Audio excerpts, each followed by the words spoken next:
اب تشریف لاتے ہیں خطیب پاکستان حضرت علامہ مولانا پیر سید محمد شعیب شاہ صاحب آف کھاری. بسم اللہ الرحمن الرحیم.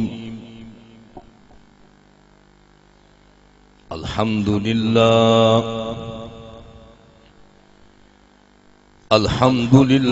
رب العالمین والعاقبۃ للمتقین.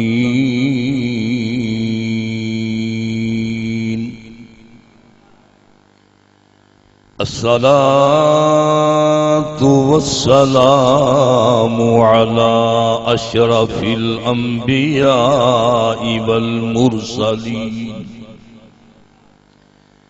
وعلى آله الطيبين الطاهرين وأصحابه المنتجبين المهديين وعلى أولياء الله الكاملين إلى يوم الدين. أما بعد، أعوذ بالله من الشيطان الرجيم. بسم الله الرحمن الرحيم.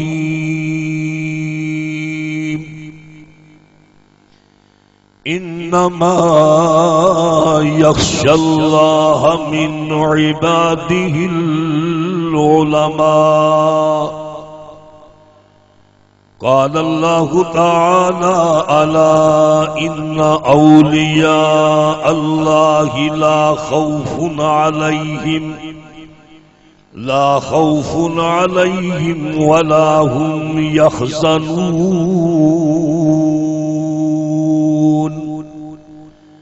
صدق الله العظيم وصدق رسوله النبي الكريم الأمين، ونحن على ذلك من الشاهدين والشاكرين، والحمد لله رب العالمين. إن الله وملائكته يصلون على النبي يا أيها الذين آمنوا صلوا عليه وسلموا تسليما.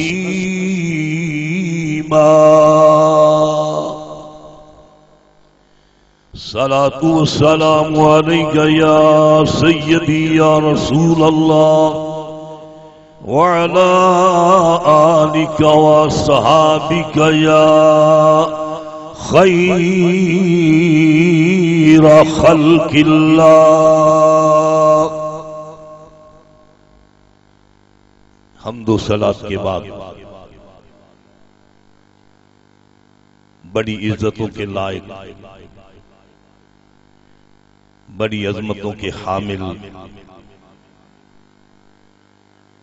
مخدوم العلماء والمشائخ، فخر المشائخ، پیر طریقت، راہبر شریعت، حضرت علامہ صاحبزادہ پیر محمد فضل رسول حیدر مدظلہ عالی، سجادہ نشین، آستانہ عالیہ، دربار عالیہ، محدث اعظم پاکستان فیصل آباد شریف، حضور قبلہ صاحبزادہ صاحب، قابل صد احترام مشائخ و علماء، میرے بزرگوں، دوستوں، عزیز ساتھیوں، السلام علیکم ورحمۃ اللہ تعالی وبرکاتہ. آج کا سالانہ عرس مبارک دنیا اسلام کے عظیم علمی، روحانی پیشوا استاذ المحدثین رئیس المدرسین صوفی باصفا استاذ العلماء حضرت سیدی محدث اعظم پاکستان رضی اللہ عنہ آپ کی یاد میں انعقاد پذیر ہے۔ آج اس آستانہ پر پاکستان کے گوشے گوشے سے، پاکستان کے ہر خطے سے عقیدت مندوں کی، محبین کی ایک بہت بڑی تعداد یہاں موجود ہے، جن کے اندر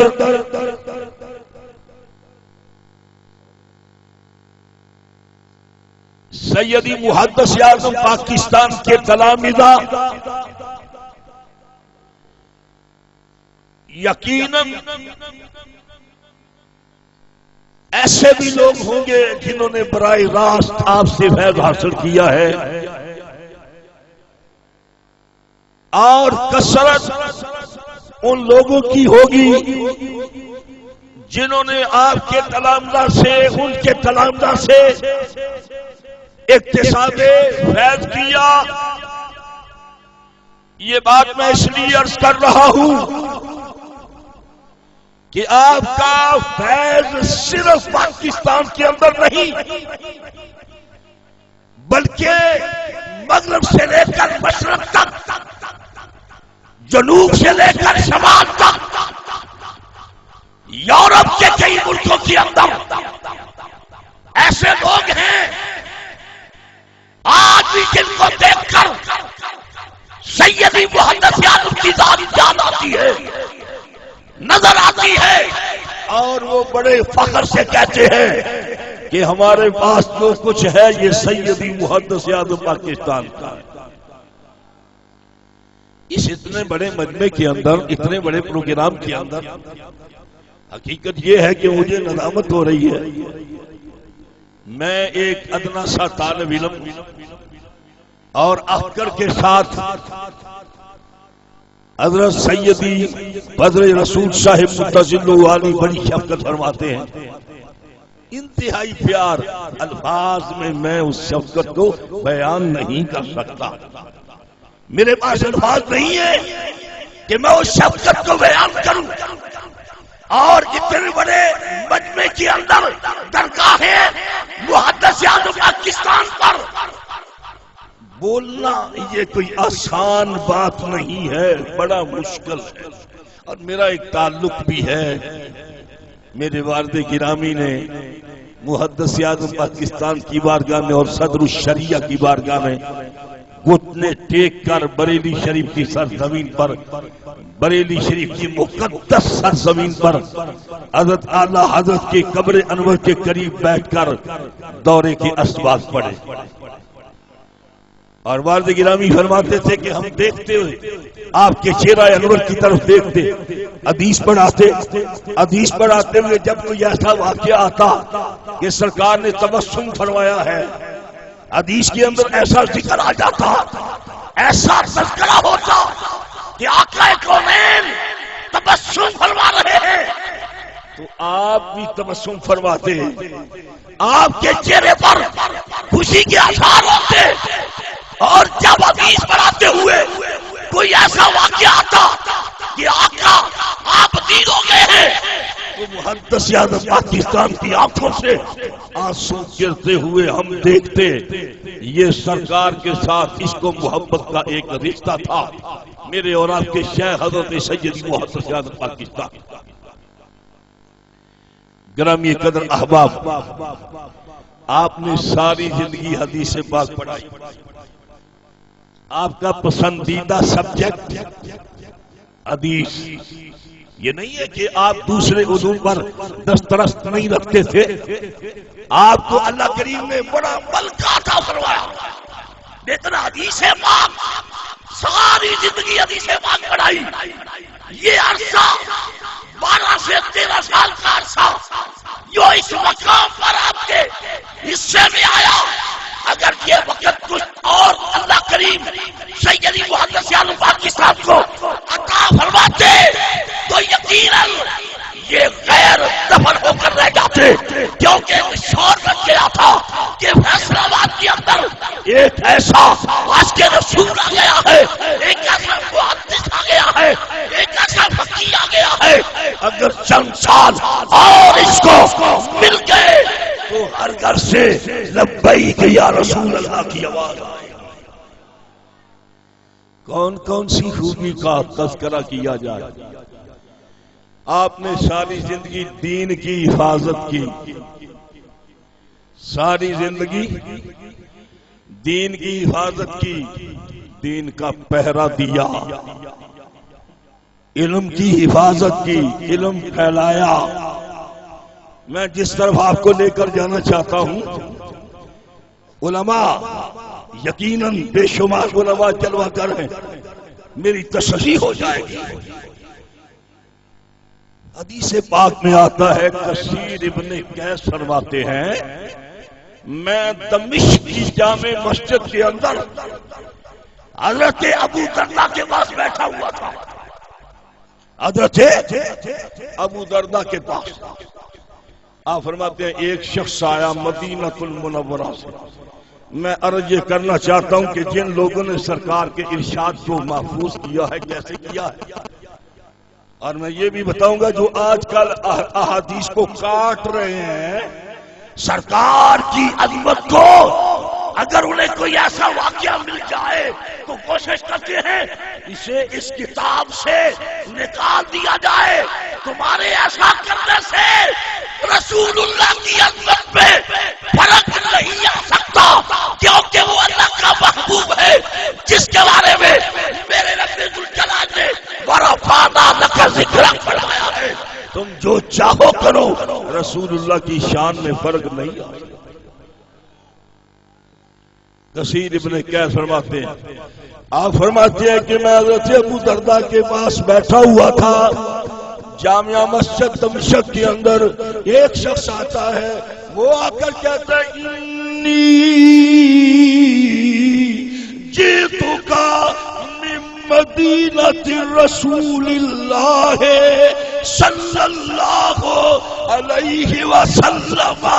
وہ شخص یہ بات کرتا ہے کہ میں مدینہ طیبہ سے آیا ہوں، ایک حدیث کے لیے آیا ہوں. میں نے سنا ہے کہ اے ابو دردہ وہ حدیث صرف آپ بیان کرتے ہیں، آپ کے علاوہ کسی کے پاس وہ حدیث نہیں ہے. میں وہ حدیث سننے کے لیے آیا ہوں. میں عرض یہ کرنا چاہتا ہوں، وہ مدینہ طیبہ سے چلنے والا اللہ کا بندہ صرف ایک حدیث کے لیے اور اسے کوئی کام نہیں ہے، کتنا لمبا سفر کیا، ذرائع نہیں ہے. یقیناً جانے والا جو مدینہ سے چلتا ہے وہ پیدل چل کر دمشق پہنچتا ہے اور رسول اللہ کی حدیث کو سننے کے لیے پہنچتا ہے. آج کہاں ہے؟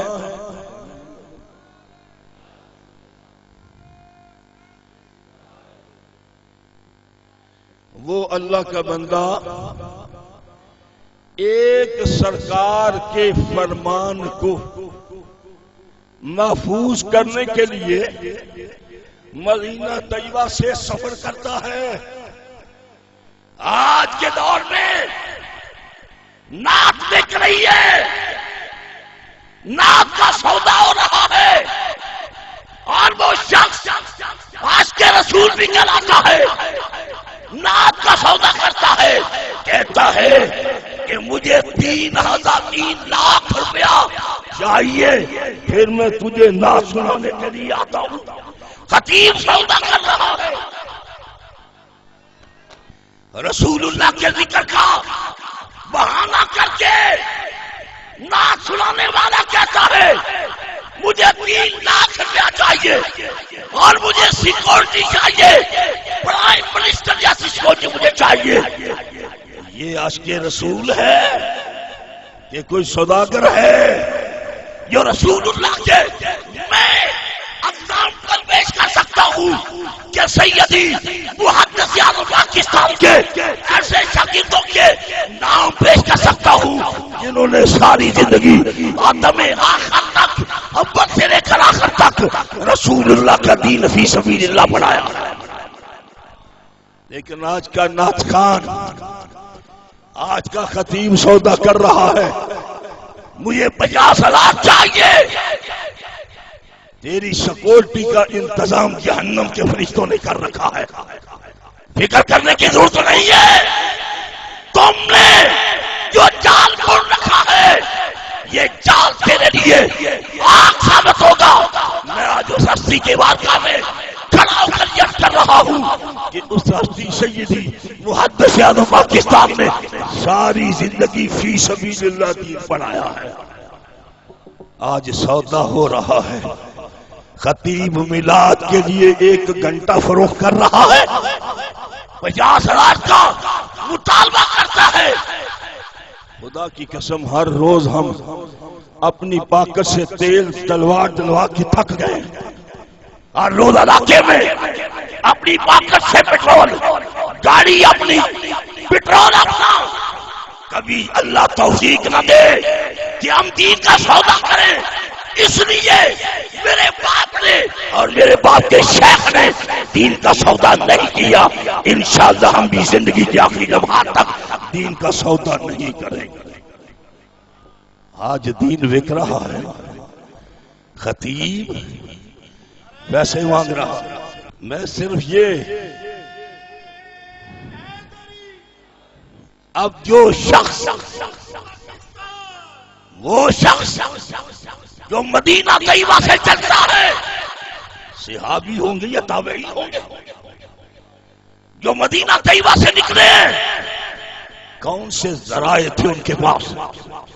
مدینہ چھوڑ کر دمشق جا رہے ہیں رسول اللہ کا ایک فرمان محفوظ کرنے کے لیے. آج ایک طبقہ وہ بھی ہے جو سرکار کی احادیث کو کتابوں سے نکالنے کا ایک ٹھیکہ لے رکھا ہے. بظاہر ان کی داڑیاں ہیں، امامے ہیں، تسبیحاں ہاتھ میں ہیں. یہ تسبیحاں بھی ان کے ہاتھ میں ہیں، لیکن اس تسبیح کا کیا فائدہ جس تسبیح کا تعلق مدینہ المنورہ سے نہ ہو؟ اس تسبیح کا کیا فائدہ؟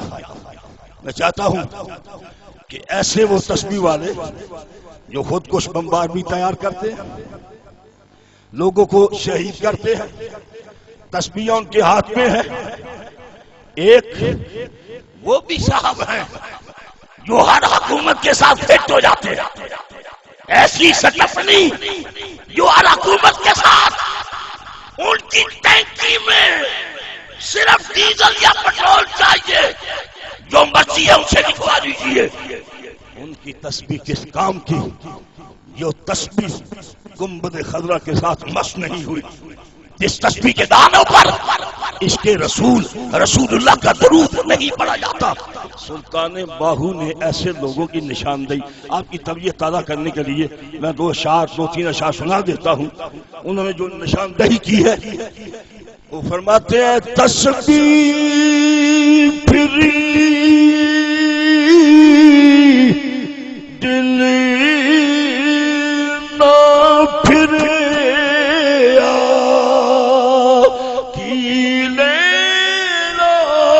تسبیح پڑھ کے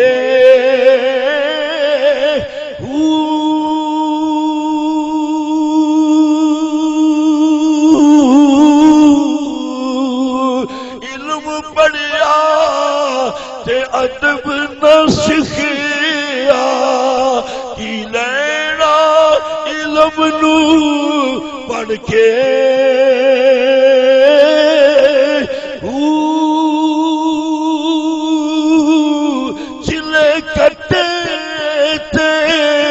عمل نہ کیتا پی لینا چلیا وڑ کے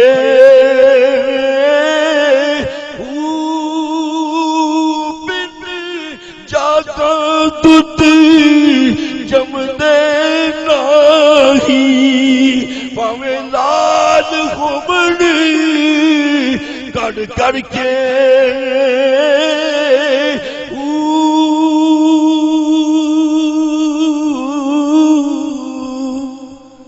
سیدی محدث اعظم پاکستان نے ساری زندگی دین کی حفاظت کی، دین کے موافق پیدا کیے، ان میں صوفیاء ہیں، ان میں فقراء ہیں، ان میں مشائخ ہیں، ان میں مبلغین ہیں، ان میں مدرسین ہیں، ان میں قراء ہیں، ان میں ائمہ ہیں، ان میں حفاظ ہیں۔ لیکن آج کل دین کے دعوے دار مقامات تحریری کے پہلے صفحے پر جو نعت تھی آج وہ ہے،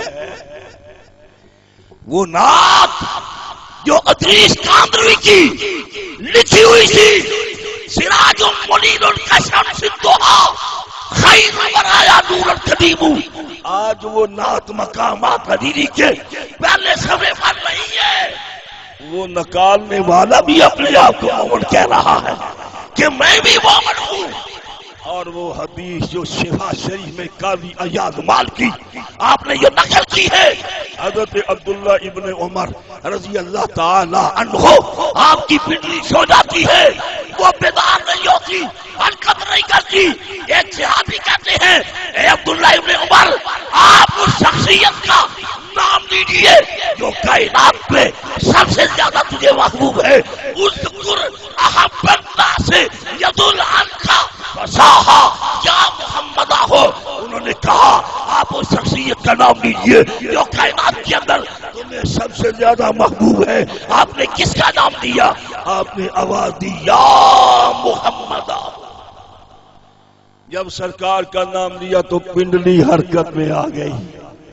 جس کا نام مشکل کشا ہے اس کی ذات کتنی مشکل کشا ہوگی۔ حضرت عبداللہ ابن عمر کی پنڈلی حرکت میں آ گئی، اصلی حالت میں آ گئی۔ یہ لفظ آج نئی شفا شریف آپ اٹھائیں اس میں نہیں ہے، پرانی شفا اٹھا کر دیکھ لے مل جائے گا۔ نئی میں یا کو نکال دیا گیا ہے۔ یہ ہیں وہ لوگ جو ایمان کا دعویٰ بھی کرتے ہیں، اور اسی لیے امام اہل سنت نے للکار کر انہیں کہا، اعلیٰ حضرت نے انہیں للکار کر کہا کہ آج وقت ہے توبہ کر لو، آج وقت ہے، آج لے ان کی پناہ، آج مدد مانگ ان سے، آج لے ان کی پناہ، آج مدد مانگ ان سے، پھر نہ مانیں گے قیامت میں اگر مان گیا، اور میرے آقا کی تم پہ عنایت نہ سہی، نجدیو کلمہ پڑھانے کا بھی احسان گیا۔ آج وقت ہے در مصطفیٰ پہ گر جاؤ، اسی میں تمہارا بھلا ہے۔ اگر تم احادیث سے وہ واقعات نکال دو جو سرکار کی عظمت کے متعلق ہے تو سرکار کی عظمت میں کیا فرق آئے گا؟ تو ادھر یہ ہے جو رسول اللہ کی احادیث کو ختم کرنے کی کوشش کر رہے ہیں۔ آپ میں سے یقیناً ان دنوں میں کوئی نہ کوئی دوست تو گیا ہوگا مدینہ المنورہ، حضرت علامہ تشریف لے گئے، مجھے بھی یاد ہی کا شرف حاصل ہوا۔ مدینہ المنورہ کے اندر مسجد نبی شریف کے اندر کچھ انہوں نے گوجرا والا کے لوگ ہائر کر رکھے، ہائر کر رکھا ہے ان کو، جو ممبروں پر بیٹھ جاتے ہیں سوائے اس بات کے کل بدعۃ ضلالہ کل ضلالۃ فی النار، اس کے سوا ان کے پاس کوئی بات نہیں ہے۔ سامنے گنبد خضرا انہیں نظر آ رہا ہے، کیا پورے ذخیرہ حدیث کے اندر کہیں رسول اللہ کا ذکر ہے ہی نہیں؟ یہ ہے ان کا ایمان، یہ ایمان نہیں ہے۔ اگر ان کے سینوں میں ایمان ہوتا تو ایسی باتیں مسجد نبوی شریف میں بیٹھ کر نہ کرتے. تو میں عرض کر رہا ہوں وہ اللہ کا بندہ مدینہ تو رسول سے چلتا ہے، وہ جا کر عرض کرتا ہے اے ابو درداء میں نے سنا ہے کہ آپ کے پاس ایک حدیث ہے، اس حدیث کو آپ کے سوا کوئی روایت نہیں کرتا، مجھے اس کے علاوہ اور کوئی کام نہیں ہے، میں رسول اللہ کی حدیث کے لیے آیا ہوں. حضرت ابو درداء کیا ارشاد فرماتے ہیں؟ آپ اس شخص کو کہتے ہیں ہاں میں نے رسول مکرم اپنے آقا جناب محمد عربی سے سنا ہے جو شخص طلب علم کے لیے کسی راہ کو اختیار کرتا ہے، کسی راستے پہ چلتا ہے، اللہ تعالیٰ جنت کے راستوں میں سے اسے کسی راہ پر گامزن کر دیتا ہے.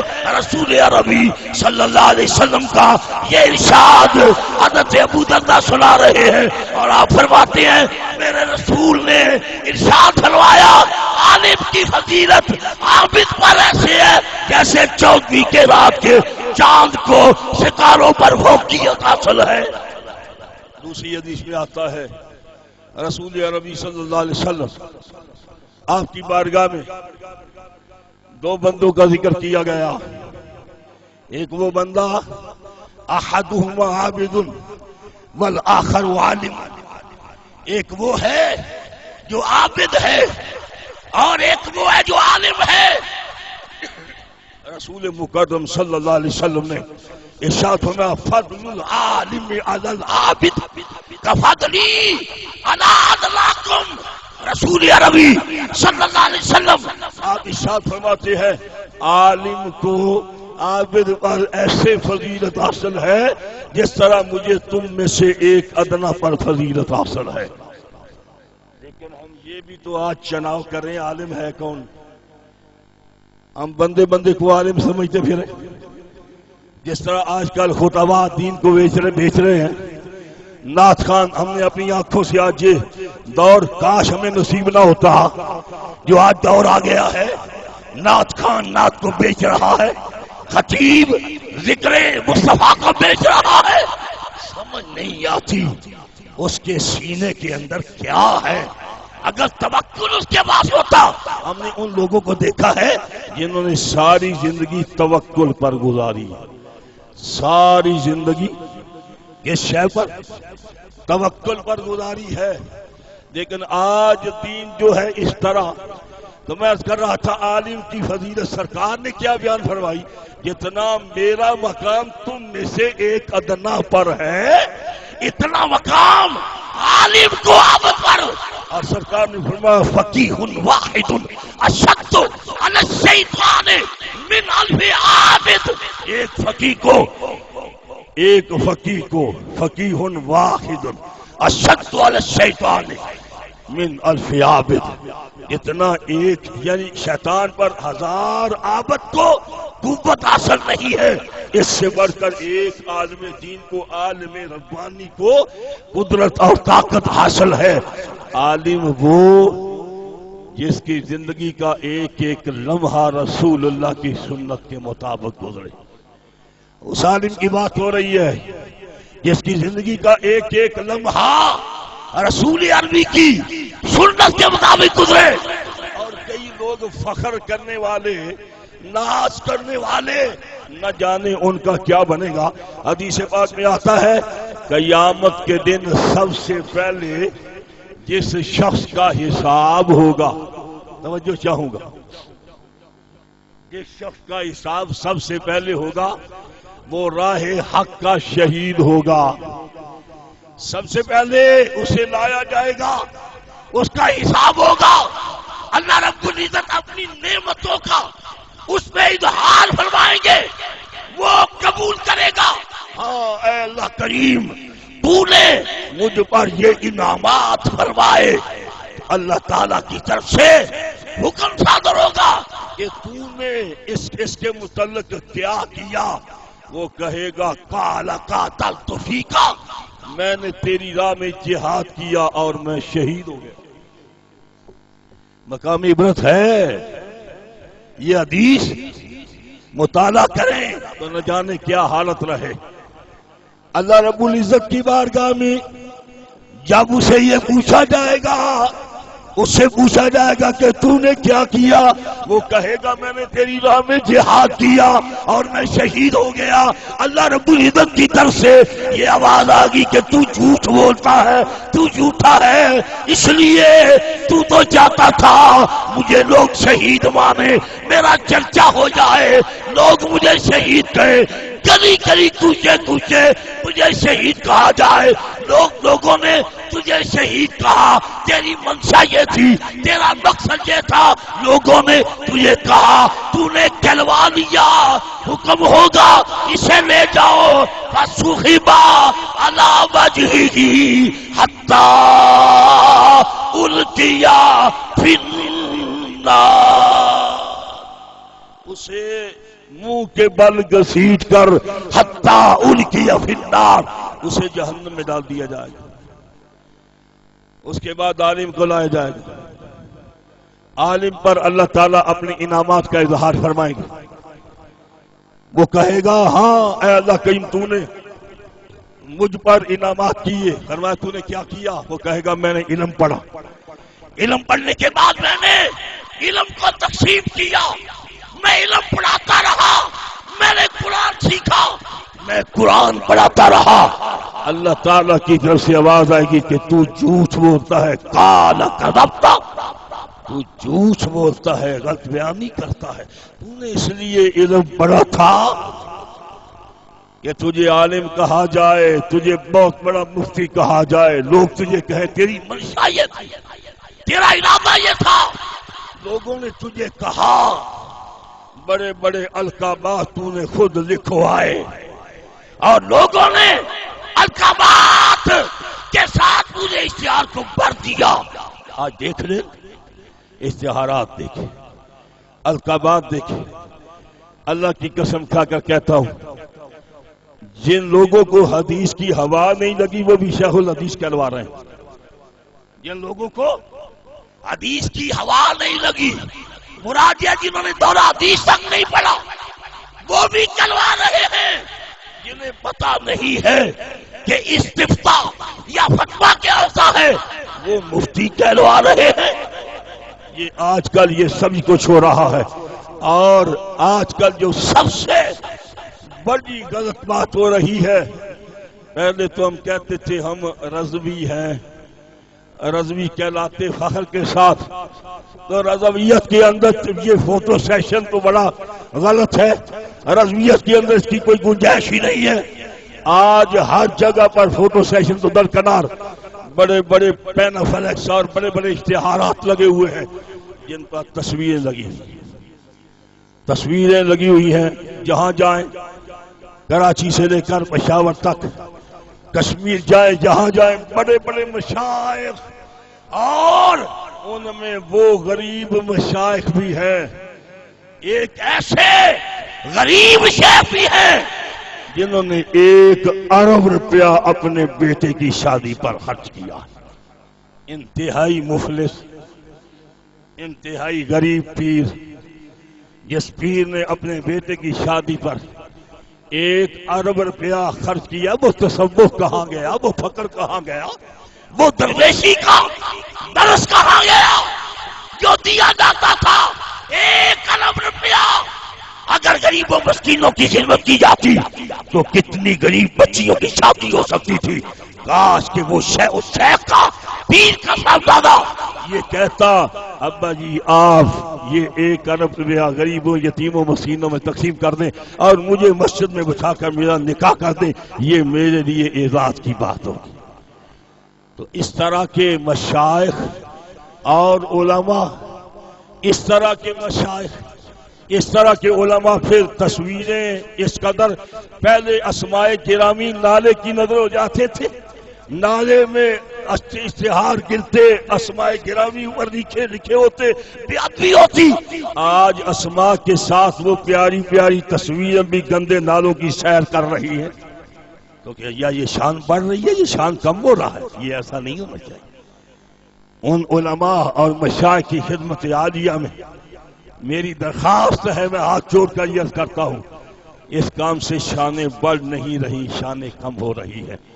تو عرض کر رہا تھا اس عالم کو جب لایا جائے گا اللہ اپنے انعامات کا اظہار فرمائے گا، وہ ان انعامات کا اقرار کرتے ہوئے اللہ کی طرف سے آواز آئے گی تو نے کیا کیا ہے؟ میں نے دین پڑھا تھا، میں نے دین کو تقسیم کیا۔ اللہ کریم فرمائیں گے تیرا یہی ارادہ تھا، تجھے عالم کہا جائے، لوگوں نے تجھے کہا تو جھوٹ بولتا ہے، لہذا لے جاؤ اسے جہنم میں لے جاؤ۔ پھر ایک سخی کو لایا جائے گا، اس سے اس پر اپنے انعامات کا اظہار کیا جائے گا، وہ اقرار کرے گا، اس سے پوچھا جائے گا تو نے کیا کیا ہے؟ وہ کہے گا میں نے کوئی جگہ نہیں چھوڑی جہاں حقدار کوئی تھا اور میں نے اپنا پیسہ وہاں بہا دیا، میں سخاوت کرتا رہا۔ اسے بھی یہ کہا جائے گا تیری یہی منشا تھی تجھے سخی کہا جائے، لوگوں نے تجھے سخی کہہ دیا، تو نے کہلوا دیا۔ فرشتوں کو حکم ہوگا منہ کے بل گھسیٹ کر لے جاؤ اسے جہنم میں۔ کون بچے گا؟ کیا بنے گا؟ ان لوگوں کا جن کی یہی تمنا ہے۔ پڑھنے کے بعد بڑی احادیث ہیں جن میں بشارت بھی ہے علماء کے لیے، اور جو اس لیے پڑھتے ہیں ہمارا نام اونچا ہو جائے، ہمارا روب علماء پر طاری ہو جائے، علماء پر ہم فخر کریں اور ان پڑھوں پر روب ڈالیں اور پڑھ کر دنیا کمائیں۔ آج دنیا کمائی جا رہی ہے، نعت کے ذریعے دنیا کمائی جا رہی ہے، تقریر کے ذریعے دنیا کمائی جا رہی ہے۔ خدا را اللہ سب کا حامی و ناصر ہے، وہ رزاق ہے۔ ہم اپنے شیخ محدث اعظم پاکستان کی زندگی کا مطالعہ کریں، ان کی زندگی کو دیکھیں۔ اللہ کریم نے انہیں جو توفیق عطا فرمائی، ساری زندگی فی سبیل اللہ انہوں نے دین کو پڑھایا، اور پھر اسی وجہ سے اللہ نے اپنے اس بندے کی عزت کو اتنا بلند کر دیا کہ آج دنیا کے کونے کونے میں آپ کا نام دیا جا رہا ہے۔ آخری بات 1 منٹ کی ہے جو میں پہلے بھی سنا چکا ہوں، میں چاہتا ہوں کہ میں اپنے والد گرامی کے حوالے سے وہ سناؤں۔ میرے والد گرامی فرماتے ہیں کہ آپ کے وصال کے چند دن پہلے میں نے خواب میں دیکھا کہ آپ اپنے حجرے پہ کھڑے ہیں، میں خواب میں دیکھ رہا ہوں، میرے دیکھتے دیکھتے وہ آسمانوں پر چڑھ گئے، میں دیکھ رہا ہوں آسمان پر چڑھ گئے، پھر لوٹ آئے، واپس آئے، میں سمجھ گیا روح اوپر چلی گئی ہے، جسم نیچے تشریف لے آیا ہے۔ چند دنوں کے بعد آپ کا وصال ہو گیا۔ یہ جگہ جہاں آپ کا مزار مقدس ہے، والد گرامی فرماتے ہیں اس جگہ پر میں نے خواب میں لوگوں کا جرمت دیکھا، درمیان میں آپ تشریف فرما ہے، اور اسی جگہ پر آپ کی قبر انور، یعنی کہ اس طرح کے آثار آپ کی بزرگی کے، آپ کے مقام و مرتبہ کے، آپ کی شان کے، آپ کی بلندی و عروج کے آثار ہم سب کو ملتے ہیں۔ ہمیں چاہیے کہ اس پاکیزہ مقدس زندگی کا ہم مطالعہ کریں تاکہ ہمیں سیدھی راہ نصیب ہو جائے، اور اللہ ہمیں ہمیشہ سیدھی راہ پر قائم رکھے۔ وما علینا الا البلاغ۔ ہمارے برطانیہ کے ممتاز عالم دین محقق برطانیہ حضرت علامہ مولانا ظفر محمود صاحب فراشفی ابھی وہ بھی تشریف لائے ہیں، ان کو تشریف آوری پر میں خوش آمدید کہتا ہوں۔ اللہ سب کا حامی و ناصر ہو۔ وما علینا الا